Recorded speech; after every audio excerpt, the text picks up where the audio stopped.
Welcome to Tailor Made Chaos. On this podcast, we'll bring you some of the highest flyers and most interesting people in and around the fitness industry. We'll talk and laugh with CEOs, franchisee groups, exercise specialists, and to those who work in sales and marketing, and we'll share their insights and knowledge of all things related to the business of fitness. Love what you hear? Make sure you like and subscribe to keep up to date. On with today's show, proudly brought to you in conjunction with Fit Into Shape, a small but dedicated team of fitness industry professionals, delivering on all of your fitness equipment and gym design needs.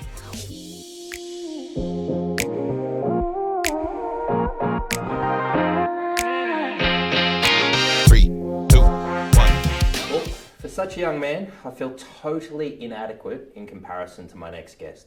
He's a former corporate financial worker, come multi-unit, multi-industry business owner, a published author, as we can see here. He has 2 kids. Mate, I reckon the next thing on the cards is retirement for you. Mate, at your age, I was still trying to figure out which nightclub I was headed to and where I get the kebabs at the end of the evening. So, without any further ado, welcome to the show, Anthony Chimirri. Yes, perfect. Thank you for having me. Now, mate, all modesty aside, we do have a few things in common. I read once, I think your favourite book was Good to Great by Jim Collins, is that correct? Yeah. Mate, why's that the favourite book? I read it when I was in corporate and I found that to build a perfect team, you have the right people on the bus, and I've just had that with every single thing I do. So family circle, friend circle, business circle. Yeah, very cool. And mate, I think I've been pretty complimentary as our opening, but as we know, no one is perfect. And as far as I can tell, most people have a major flaw. Do you happen to know what I might be referring to as a major flaw?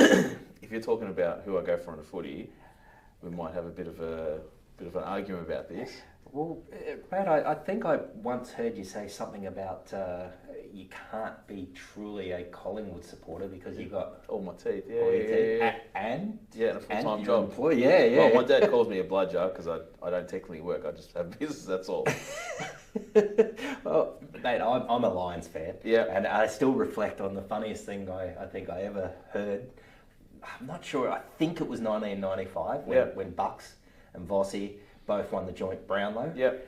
It was a year later or something. Bucks decided he was leaving the Lions to go play finals footy. Mm-hmm. Ironically, 2001, the Lions, I think it was Collingwood they knocked out. Yeah, he did. Or it was 2002. I can't really remember. Let's keep going past that. But 3, they played in 4 straight, and then I think Sam's a bloody Port Adelaide supporter, and he might have knocked us off our perch in 2004. Anyway, we digress. So, Anthony, where do we get started with this journey? Tell me a little bit about you as a kid.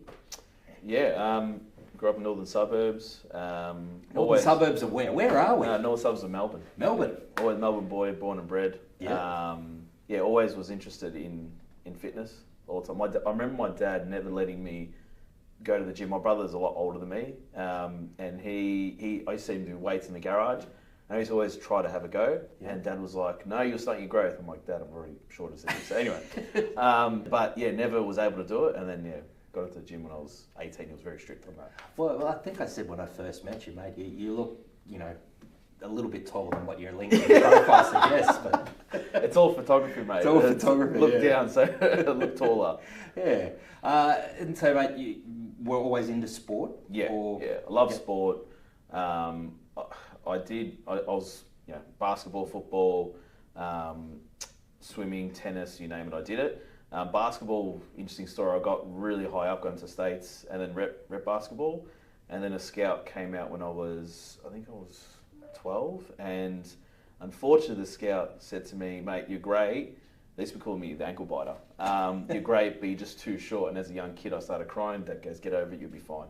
And then I stopped basketball after that. But it sounds like there was some life lessons learnt fairly early there. Yeah. And mate, your heritage, obviously being a Melbourne boy. Yeah, Lebanese and Italian. Lebanese and Italian. Yeah, so kebab and spaghetti. Well, keeping yourself fairly athletic and having those as your 2 favourite foods. Yeah. Obviously, you've got a fair bit of discipline there. Have to be. And growing up in school, were you an academic kid? I mean, you've accomplished a fair bit in a fairly short life. Yeah. Tell me.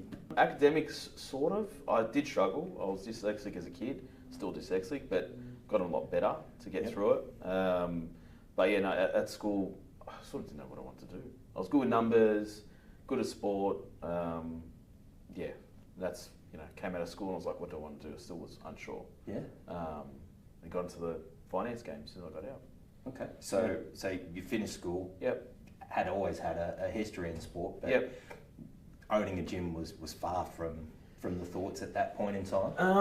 It was a dream. And I think when I was probably just over 30, then I started making a reality. I started making a goal rather than a dream. A dream is when you sleep, and a goal is actually when you write it down and go, I'm going to achieve this. And I put that in the diary when I was I think it was 31, and just started, hunting around and seeing how to do it. So, yeah. Okay, so you finished school. Did you end up, and obviously as a dyslexic or dyslexic kid, how did you get through and obviously have quite a good education? How did you sort of, I know quite a few kids who were dyslexic who ran off the rails. Yeah. Look, I did for a little bit in my 20s. Everyone has fun, like the kebabs and the nightclubs. Did all that and, travelled to events and did all that stuff. But I moved there when I was 18, came back, got into school, and then left uni like 3 years. I kept failing. Straight up, kept failing. Left after 10 years, got into supplement game, so I was working for Dymatize or Superior Supplements for a little bit, and then helped out with the butcher shop, and then went to get back into the finance world. I had to go back to school. Okay. So I know going back to uni and completing it was the hardest thing possible because I had a mortgage, and I'm like, I still need to study part-time to finish off my degree. So finally finished off the degree while working full-time. Just had to be done. I have something in my brain. If I don't finish it, I have to go back to finish it. Call it OCD, whatever you want to call it. We've all got things that we think at times are flaws, but they become our driving 100% factor. So yeah, awesome. So you were working full time. Yep. Studying. Yep. The mortgage is the interesting thing. How old were you when you got your first place? I was 26. Okay. 26, 27. Yeah, 27. I bought a 26, settled 27, yeah. Okay. Yeah.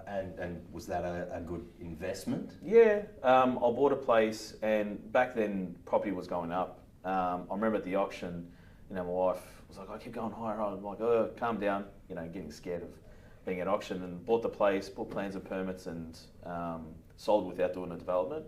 But yeah, that made us some good money. There's a stepping stone into another property. And then from there, sold that place and bought the gym. Yeah, we'll get to how you got into the gym as well fairly soon. But you worked, got your degree, and then you ended up going into finance. So who were you working with? So I first started in a call centre. I was in retention, so at AMP. So anyone that wants to leave AMP from an insurance product or super, they came through at our call centre. So you could name any swear word under the sun, and I've been called it. That retention team was interesting. So our job was to save those clients and give them the option on general advice, and then being in a call centre, and then I got into financial planning. Now financial planning was something I always wanted to get into, and I got knocked back from a certain career pathway, which was called Horizons, 7 times. They said, no, you're not going to make it, and I thought, stuff this, I know other ways of doing it. So I networked within the industry and, got my first chance at a practice out in West Melbourne. That guy was like a sergeant.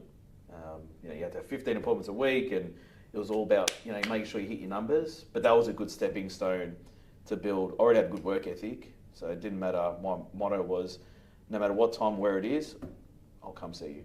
But that sort of branched out into, So tell me, what was Horizons like? Yeah, Horizons program. So that was like an AMP program where you fly up to Sydney, you're staying there for 3 months. They teach you the way of being a financial planner, more compliance-driven stuff. Whereas I went the traditional route, call it what you like, but I networked and then I was an associate to a successful planner. He taught me the ropes and taught me how to literally just drive. Okay, so tell me, what goes into financial planning? Like, how do you grow a successful financial planning business? So financial planning is you look after their personal needs. So anything from super insurance and investments, and you're talking about where they want to be in the next 5 to 10 years. And having that conversation, you know, is it something you want to pay off debt? You want to buy your first home? What do you want to achieve? Or you want to grow your super fund? That's where I started. And how did you grow clients? Like, was that cold calling? Was it allocated from people? Like, how do you go about growing that? Yeah, so a bit of both. So this practice luckily had a book of business as well, so a client base. I was calling them, but also cold calling, just networking with my personal networks, which was different to when I got into this mortgage business, which I know we'll get to. Yeah. But that's how I sort of started, and started to learn how to, you know, interact with different people, because, you know, I can tell you some stories of people I've met and places I've gone to. It's, you know, some places I've gone to look like a chainsaw massacre. Like, you walk into this house and you go, oh crap, I need to get out of here. Yeah. But I guess that's probably one of the key things in any form of selling. And to me, I guess financial planning in a way is a sales type role. They got to like you. They got to trust you. They're trusting you with their money. So you got to take that seriously. And I say this in the mortgage business. You know, you're financing a house. We're giving you $500,000. Take that seriously. I've put the cash on the table. You're not going to take it lightly. That's how I do business. Yeah. Well, and you know, I think as a salesperson, it's, and a friend of mine always told me very early in my sales career, he said, you know, don't ever get upset by no. He said every no is one step closer to a yes. 100%. Yeah, definitely.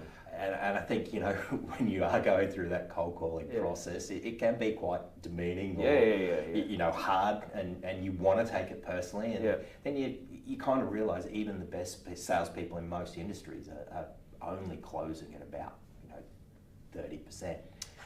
Yeah, I think there was a rate of you call 100. We had it back in the day. Call 100, you get. I'm going to stuff this number up. So call 100, get right. You're dyslexic. It'll make sense. Yeah, that's all right. Yeah, call 100, get 15 locked in appointments. 5 would cancel. 10 you would see. Yep.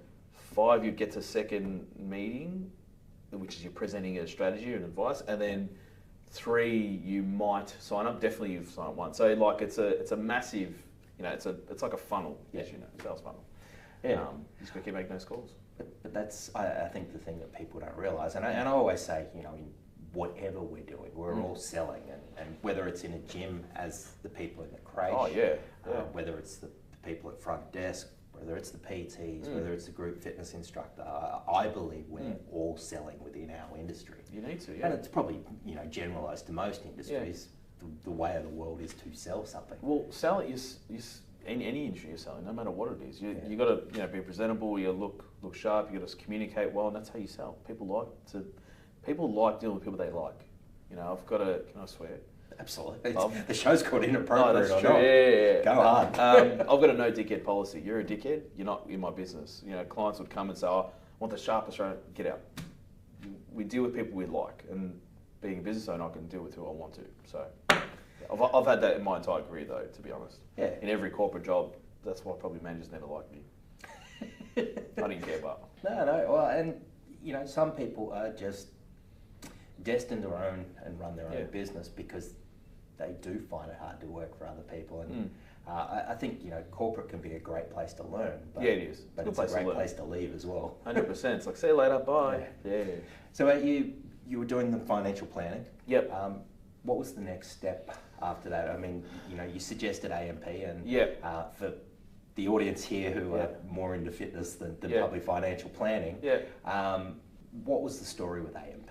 AMP was just a stepping stone for me. It gave me the ability to get finance experience, because my father had a butcher shop for 30 plus years, and I worked in there. So did rendering, was in supplements. So never really. I'll tell you a funny story.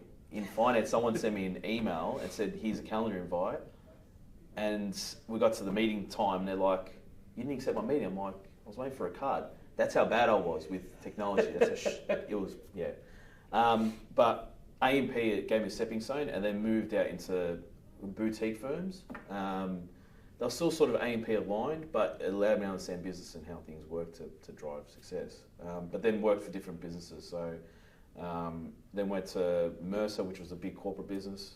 I was self-managed super fund specialist, worked for an accounting firm, and then went to ANZ. ANZ was an awesome stepping stone. That allowed me to see how business owners work, because I'd be able to sit in front of them, see how they started, and I love hearing about their journey. And that's what got me very interested in the finance broking side, like dealing with numbers constantly.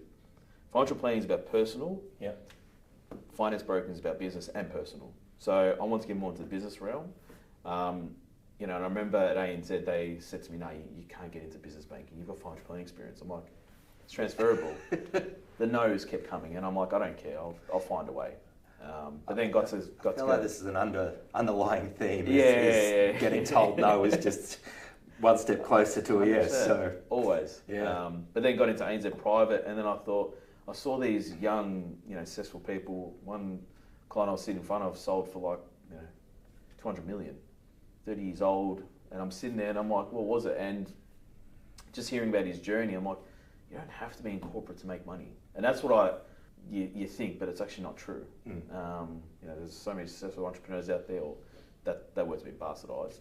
Yeah, it's not my favourite word. No, I feel like you have to use it, but yeah. But business owners, and got me more interested, and then went to an accounting practice, and it was the same thing. I thought it was going to be a bit different, but it wasn't. Okay. It definitely wasn't. And then the journey started literally from there. Yeah. So obviously COVID hit. You were living in one of the most locked down cities in the world. It was a jail. It was a jail. So you were still employed during that period, though? Yeah, and I planned to get out. Yep. And where I met my business partner with the gym.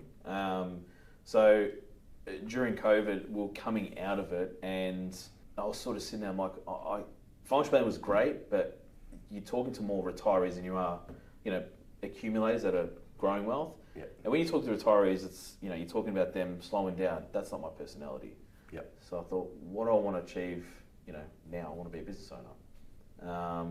And I started writing, what I want to do in a day. Deal with finance, be a gym owner, that's definitely one always. Yep. Help people with tangible assets, so actually getting to buy businesses, buy property, doing something like that, buying cars. Brought me to start Code. Literally walked out of the accounting practice with my phone, laptop, and hopes and dreams, and bought the gym as well. Okay, so we probably jumped forward a couple of steps. Yeah. You must have had some money accumulated, and you had obviously the property. So how did you get the funds together to go, okay, I'm going to start a business? Yep. My own. Yep. Code financial broking. Yeah. And by the way, I'm going to invest into a gym at the same time. Yep. So I had a property in Pascoe, northern suburbs of Melbourne, and I sort of looked at it and I went, I don't really love this house. And my wife's always been supportive. She's been the backbone of the family. So I looked at the house and I'm like, you know what? I did all the numbers, pulling out equity to buy a gym, doing this. It was not going to work. And I said to looked at it, I said, we've just had our first child. He was 1 year old, and I said, I think the only way of doing this, I'm going to hit it hard. I like doing things just aggressively. Yep. Sell the house, put the cash into the gym, start Code at the same time. So, for a not so big man, you got a big set of balls. Yeah. But I think, that says you kind of really back yourself and you trust in it. And so far, how have both gone for you? Yeah, so backing myself only comes with a support network. So my wife definitely is the support network. Yep. I can't say how many people said, are you fucking nuts? My dad even said to me, you're leaving your corporate job and you're starting a business. Great. And I go, Dad, I'm buying a gym. He goes, buying a gym? And he goes, where? I go, Queensland. And my dad's very much a sergeant as well. Yep. Really? And he took off his watch, read it. I'm like, Dad, I'm doing this whether you like it or not. Put it that way. Bought the gym. So I did it all at once. And I think starting Code, I walked out with my phone and my laptop and just started making calls. That's how I started Code. Okay. The gym has got just over 3,000 members. We just redid Pilates. Yep. In the gym, so the high yields are great for the business. It's doing quite well. Code, it's grown to headcount of 3.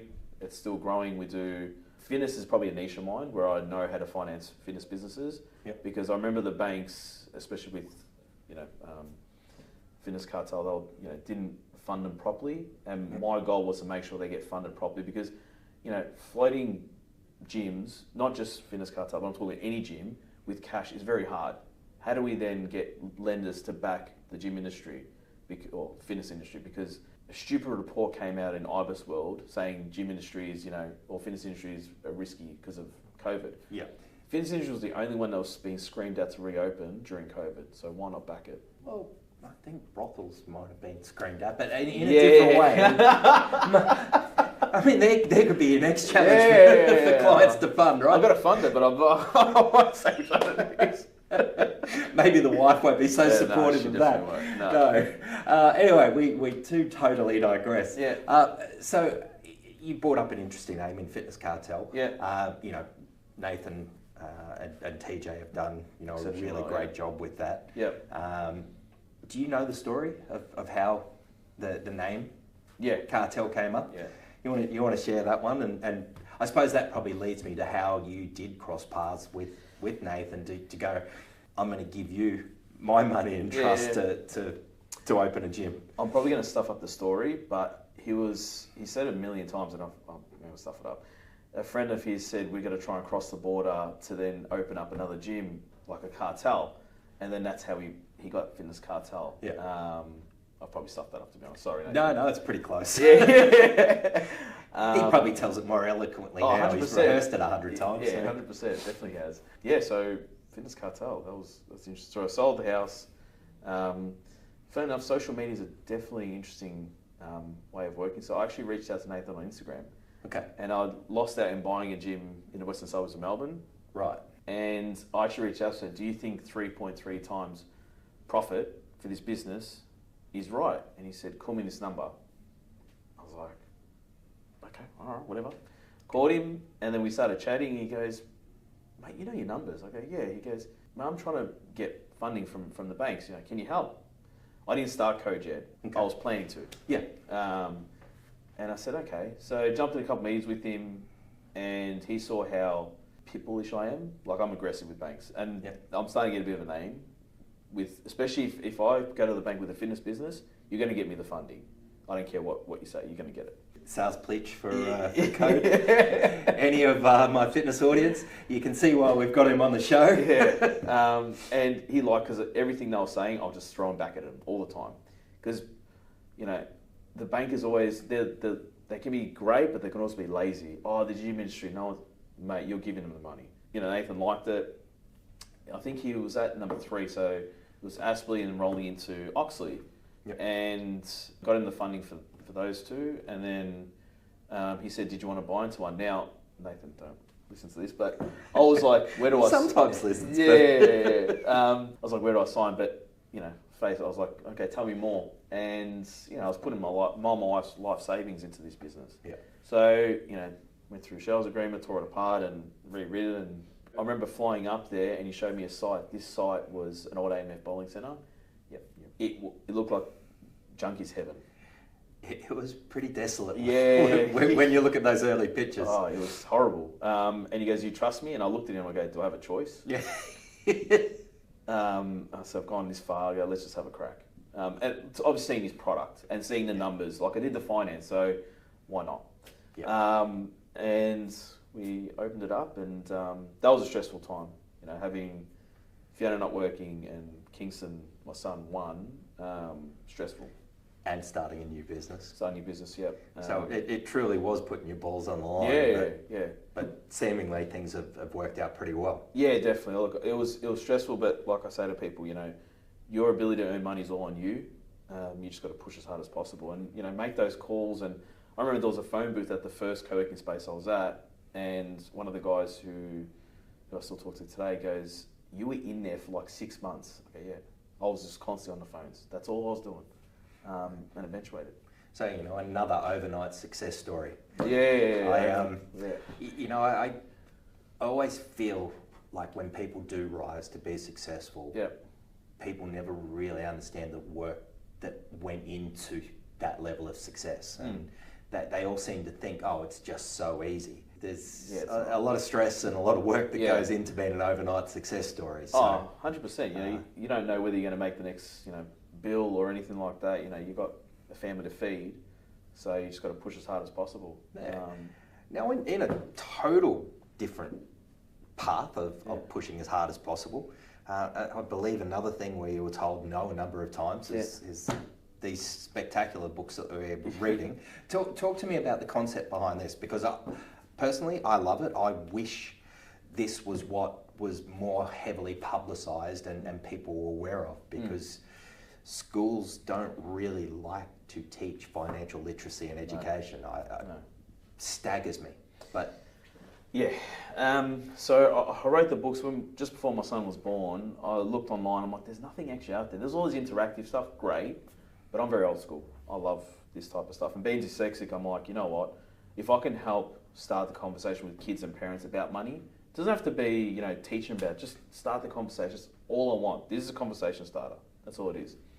And I thought... So it didn't exist, the product that you were thinking of? No. So how do I engage kids at the ages of 3 to 10 with learning something, but also being fun? And sure, because, you know, kids' attention, my son's attention span is like 2 minutes when you run, not even, probably a minute. And I thought 4 quadrants of finance, so savings, borrowing, investing, and tax. Tax won't put you to sleep, I promise.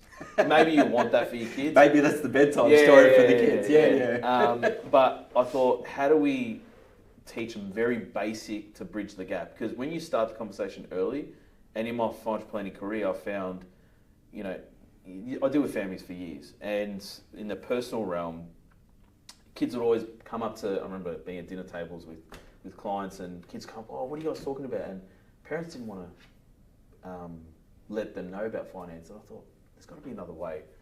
So I created this. It's about my 2 dogs, the 2 blue staffies. Actually, my brother's got Ace and I've got Chica. They're brother and sister. You can tell we're never together. But it's about them opening a treat store, selling treats, and the different concepts of, you know, how borrowing works, how tax works, and what is it used for, how the investor share market works, and there's cute characters in there, and then savings, just more about the buckets of budgeting, essentially, just on a very basic level.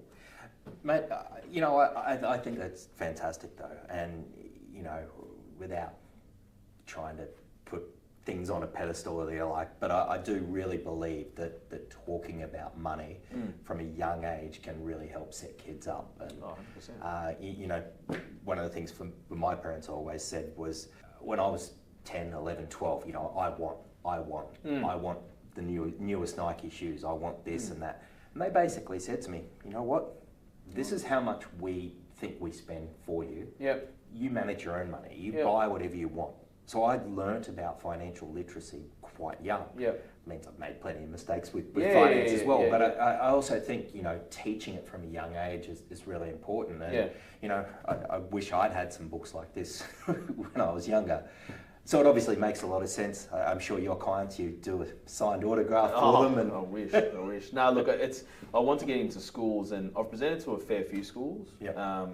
It's funny, presenting to kids, they're quite brutal and honest, some of the comments, but anyway. No filter, I like it. Yeah.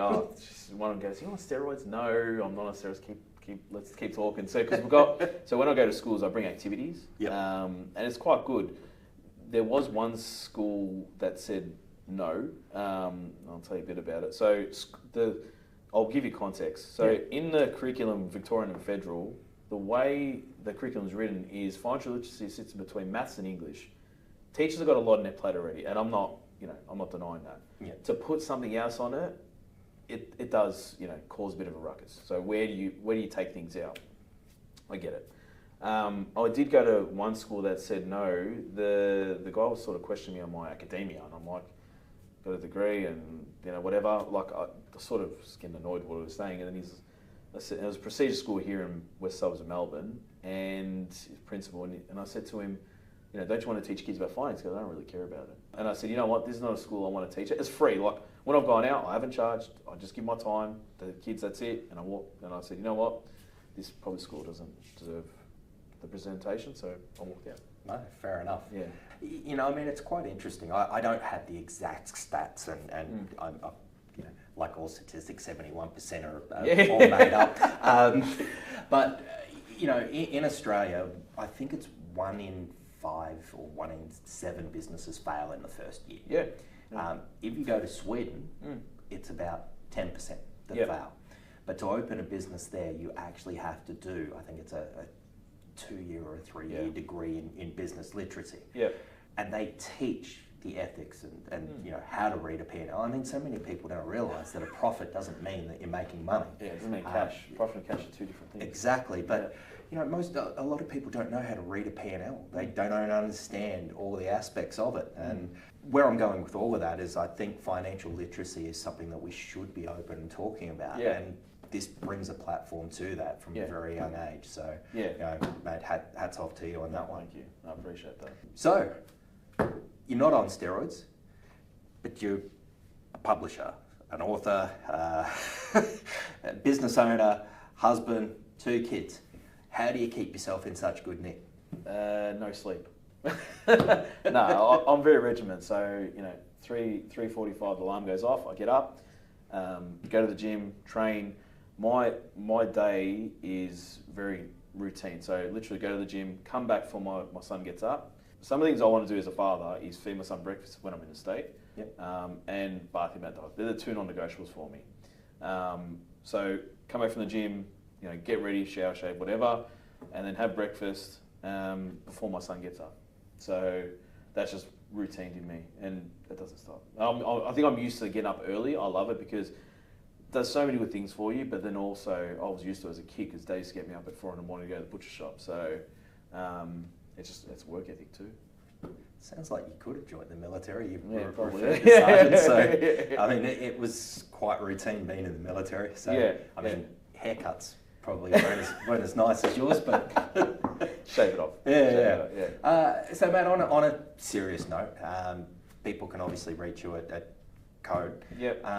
What sort of customers do you appeal to, and you know, give me some advice for some of those customers, especially if we're going to talk about the fitness business operators out there. So I deal with anything from your first home buyers to your large corporate business owners. I've dealt in all those spaces. So being a generalist, my very much niche is fitness businesses. Like you said, you know, I don't like hearing no, and I'd put it this way: the way I tell people is, you have a finance need, I'll get you a solution. That's pretty much how it is. Now, whether you're a self-employed person or PAYG, like normally employed, doesn't matter. To me, you come to me with something, you say you want to buy a house or something, especially business owners, they're scared to go to the banks. I don't blame them. Because banks just throw them away and go, oh, you need 2 years history and all that. No, you don't. You don't need 2 years history. But not only that, reading a P&L, you'd be very surprised at what you can achieve. So yeah, business owners is something a bit of a passion of mine. I like getting them funding because they need it. And the mums and dads of the world, definitely. Oh, fantastic. And we're Australia-wide too. So I think majority of my clients, my biggest clients are in Queensland and WA. Biggest clientele. Oh, awesome. So many times, and you're probably going to laugh at this, but so many times the obvious question that people say is, you know, what's the rate? What's the interest rate? And the perfect roll of the eyes there, because you and I come from the same position. The interest rate doesn't really mean jack shit. It's like the headline. But talk to me a little bit more about, you know, why the interest rate really is nothing. And why, you know, perceivably you might pay a little bit more interest, and why that's beneficial for a club owner. So the way I tell the you know, gym owners of the world, I say to them, rate is nothing. Like, if we can put a strategy in place to pay it down earlier, honestly, you wouldn't even care about the rate. As long as we can get you the funding. Now, when you're looking at getting funding, never ever look at the rate, look at the repayments, because a lot of funders out there go, the rate's 8%. You do the repayments, and there's a lot of them out there that do this, you do the repayments like 20% or 18%, but people don't realise. And the reason why they sell like that, because they put their admin fee, their commissions, all their charges through it. So look at the repayments, not the rates. Very crucial. Great bit of advice, because, you know, I think, like all things in life, people, if they're going to join a gym, they'll ask how much does it cost. The cost is irrelevant if they're not going to get the benefit. So, exactly right. You know, I think when it comes to finance, a lot of funders dress up their by hiding a lot of those fees. They have have a lot of things that are sort of hidden. As you say, don't look at the rate, look at the repayment. It's probably one of the best bits of advice that anybody who's in equipment could give. And that's why I say to people, anyone, see a finance broker, don't see the bank. Because a finance broker, like me personally, I've got 85 lenders, from your privates through to your majors. There's so many differences between them all, and everyone has their niches. Our job as finance brokers, good ones, is to know which one you fit into. So we'll literally go, okay, you fit into this one. Rather than just go on the majors and they throw you back, and then you get pissed off because you're like, you got to know. So we always try to get the most competitive. It's always rates, yes, but it's such a low on the priority list. No, good. Mate, is there anything else we haven't talked about that we should? Not really, no. I mean, no, you've pretty much touched on all points. In that case, I think we are going to call that a wrap. Mate, Anthony, keep doing what you're doing. Thank you, appreciate that. Really nice to meet with somebody who is in and out of our industry. Obviously you are a big backer of the industry by 100%. Having your own club, and I dare say watch this space in regards to what's next. But mate, again, thanks for sharing some of your story about the books and some important information for the audience.